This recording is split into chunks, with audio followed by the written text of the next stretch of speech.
Assalamualaikum warahmatullahi wabarakatuh. Salam budi luhur. Saya Eko Putranto Prabowo dengan NIM 20325100592, Program Studi Akuntansi Fakultas Ekonomi dan Bisnis Universitas Budi Luhur. Pada kesempatan kali ini saya akan menyampaikan materi yang berjudul unsur-unsur manajemen strategi. Selain diterapkan di dalam sebuah perusahaan atau bisnis, manajemen merupakan hal yang sangat penting bagi kehidupan sehari-hari. Manajemen sendiri adalah kemampuan seseorang untuk mengatur berbagai hal dengan baik dengan menerapkan unsur-unsur manajemen. Setiap unsur manajemen tersebut akan membantu seseorang untuk menerapkan aspek ilmu ini dengan baik. Dengan pemahaman yang baik terhadap setiap unsur manajemen tersebut, tujuan yang diharapkan dapat tercapai. Kita akan ke poin unsur visi dan misi. Salah satu unsur dalam manajemen strategi yakni menerapkan visi, misi, serta tujuan perusahaan. Visi dan misi perusahaan merupakan salah satu hal yang membentuk inti bisnis, juga berfungsi sebagai contoh dan pedoman bagi setiap pekerjanya. Visi dan misi harus menggambarkan apa yang dilakukan perusahaan, bagaimana perusahaan bisa membantu orang, apa tujuan perusahaan, serta bagaimana perusahaan bisa mencapai tujuan tersebut. Sebelum mulai menentukan visi dan misi, perusahaan perlu memahami apa perbedaan dari kedua pernyataan tersebut. Secara singkat, perbedaan dari visi dan misi yaitu visi mendeskripsikan tujuan perusahaan di masa mendatang. Berbeda dengan misi, visi biasanya menggambarkan apa yang ingin diraih perusahaan. Sedangkan misi mendeskripsikan rencana apa yang dilakukan perusahaan untuk mencapai visi. Misi bisa meliputi deskripsi mengenai fungsi dan kegiatan yang dilakukan oleh perusahaan sehari-harinya. Kedua pernyataan ini bersama-sama membentuk alasan mengapa perusahaan tersebut dibentuk, serta hasil yang ingin dicapai oleh perusahaan bagi karyawan, partner, konsumen, dan stakeholders. Kita menuju poin manfaat visi dan misi perusahaan. Tentunya jika perusahaan tidak memiliki visi dan misi, maka arah serta tujuan bisnisnya akan sulit tercapai. Selain itu, visi dan misi juga dapat membawa beragam manfaat bagi perusahaan. Berikut adalah beberapa contoh manfaat dari adanya visi dan misi perusahaan. Yang pertama, membangun sense of belonging dan identitas dalam setiap pekerjanya. Yang kedua, memastikan pilihan yang diambil sesuai dengan tujuan dan arah perusahaan. Yang ketiga, membantu perusahaan membuat struktur pekerjaan yang sesuai dengan tujuannya. Yang keempat, memastikan setiap orang memiliki tujuan yang sama dalam bekerja di perusahaan.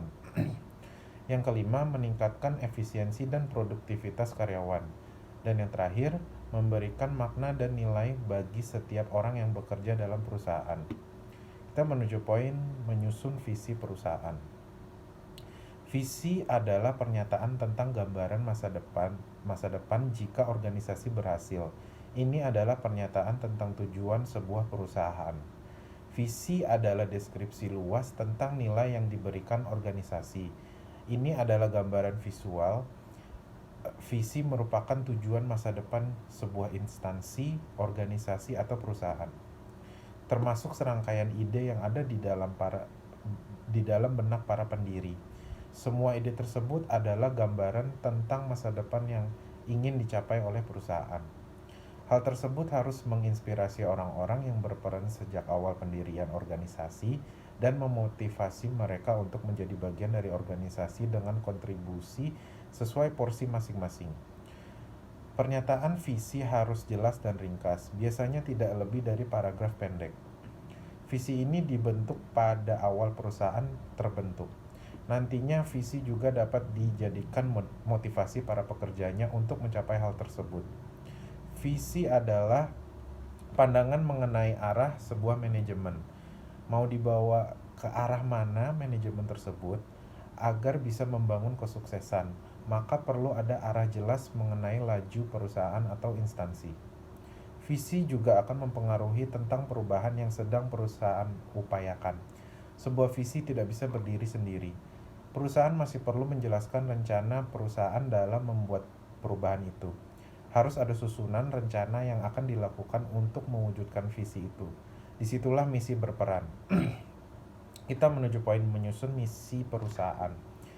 Misi perusahaan harus berisi contoh dari kegiatan harian yang akan dilakukan untuk memenuhi visi yang sudah dibuat.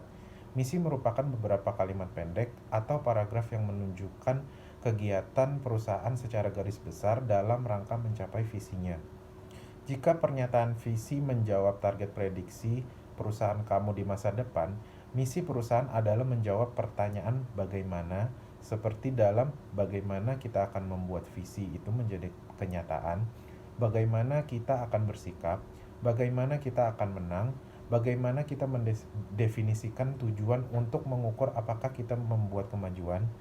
Jadi, misi adalah beberapa cara yang akan dipilih untuk mencapai visi yang sudah ditetapkan. Pernyataan visi dan misi harus saling mendukung, namun pernyataan misi lebih spesifik. Ini menentukan arah organisasi yang akan berbeda dari organisasi lain dalam industrinya. Pernyataan misi bahkan dapat mencakup produk atau layanan yang akan dijual. Faktanya, banyak pernyataan misi besar yang mengubah kehidupan masyarakat melalui produk atau layanan yang ditawarkan. Intinya adalah bahwa misi menetapkan dalam visi dan menggambarkan rencana tindakan. Jika visi adalah gagasan mengenai tujuan utama, maka misi bisa dikatakan sebagai penjabaran secara detail sebuah visi. Jika visi hanya dituliskan dalam kalimat, maka misi akan dijabarkan dengan beberapa kalimat yang mudah untuk dipahami pembaca atau siapa saja yang melihatnya. Kita menuju poin pengertian tujuan perusahaan. Mendirikan perusahaan pastilah memiliki suatu tujuan tertentu. Tujuan perusahaan itu sendiri merupakan suatu misi atau target yang harus dicapai. Pencapaian tersebut merupakan tolak ukur suatu keberhasilan sebuah perusahaan yang bersifat kuantitatif. Tujuan tersebut berisi komitmen perusahaan dan resikonya serta menggambarkan arah perusahaan tersebut. Konsisten pada pencapaian atau tujuan merupakan hal yang sangat perlu dijaga sehingga pembuatan dari misi dan visi perusahaan dapat dijalankan. Seorang wirausaha atau seorang yang akan mendirikan perusahaan harus dapat menetapkan tujuan usaha dalam perencanaan secara terperinci. Alasannya adalah agar dapat mencapai keberhasilan usahanya, dapat melakukan merger atau bekerja sama dengan perusahaan lain.